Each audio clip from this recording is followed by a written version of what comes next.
ఉపాధ్యాయులకు మరియు నాతోటి విద్యార్థులందరికీ ముందుగా స్వాతంత్ర దినోత్సవ శుభాకాంక్షలు. ఈరోజు ఆగస్టు 15 మనందరికీ జెండా పండుగ. మనకు స్వాతంత్రం 1947 ఆగస్టు 15 వచ్చింది. మనకు స్వేచ్ఛ లభించిన రోజు. బ్రిటిష్ పాలన నుంచి, వారి అరాచకత్వం అమానుషం నుంచి విముక్తి లభించిన రోజు. వ్యాపారం పేరుతో మన దేశానికి వచ్చిన అమాయకత్వాన్ని ఆసరాగా చేసుకొని మనల్ని బానిసలుగా చేసుకొని మనపై పెత్తనం చెలాయించారు. 200 సంవత్సరాల బ్రిటిష్ పాలనలో ప్రజలు అందరూ ఎన్నో కష్టాలు పడ్డారు. బ్రిటిష్ పాలన నుంచి ప్రజలకు విముక్తి చేయడం కోసం ఎంతో మంది కృషి చేశారు.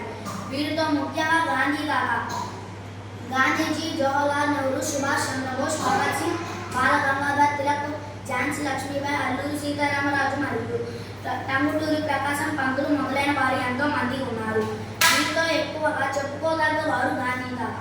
ఈయన సత్యం, శాంతి మరియు అహింస పద్ధతుల ద్వారా శాంతియుతంగా మనకు స్వాతంత్రం తీసుకొచ్చారు. గాంధీజీ ఉప్పు సత్యాగ్రహం అయితే ఏమి, క్విట్ ఇండియా ఉద్యమం అయితేనేమి, ఏదైనా సరే ప్రజల్ని బానిసత్వం నుంచి విముక్తి చేయడానికి ఎంతగానో కృషి చేశారు.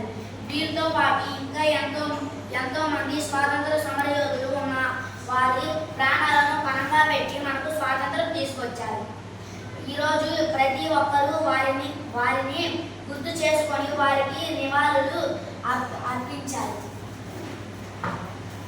నేటి బాలలే రేపటి పౌరులు కాబట్టి స్వాతంత్రం వచ్చిందని సంబరం పడటం కాకుండా దేశాభివృద్ధి మనవంతు సేవ చేయాలని కోరుతున్నాను. ఈ అవకాశం ఇచ్చిన పెద్దలందరికీ నా హృదయపూర్వక కృతజ్ఞతలు తెలుపుకుంటున్నాను. ఈ అవకాశం ఇచ్చిన పెద్దలందరికీ మరొకసారి స్వాతంత్ర దినోత్సవ శుభాకాంక్షలు తెలుపుతూ సెలవు తీసుకుంటాను.